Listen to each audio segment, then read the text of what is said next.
একটি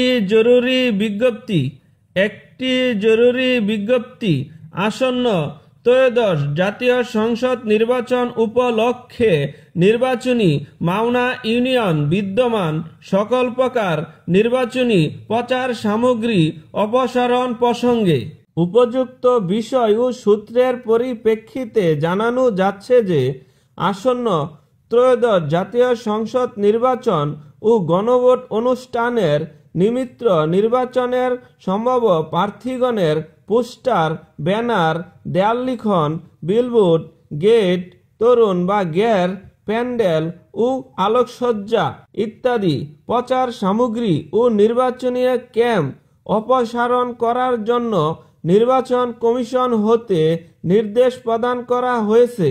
এমতো অবস্থায় নির্বাচন কমিশনের সিদ্ধান্ত মোতাবেক উপযুক্ত প্রচারণা সামগ্রী সমূহ 48 ঘণ্টার মধ্যে অপসারণ সংক্রান্ত কার্যক্রম বাস্তবায়নের জন্য নির্দেশ করা হলো। অতএব স্ব প্রার্থীগণকে নিজ নিজ উদ্যোগে নির্দেশনা মোতাবেক ব্যবস্থা গ্রহণ করতে বলা হলো। নির্দেশক্রমে জাতীয় নির্বাচন কমিশন বাংলাদেশ।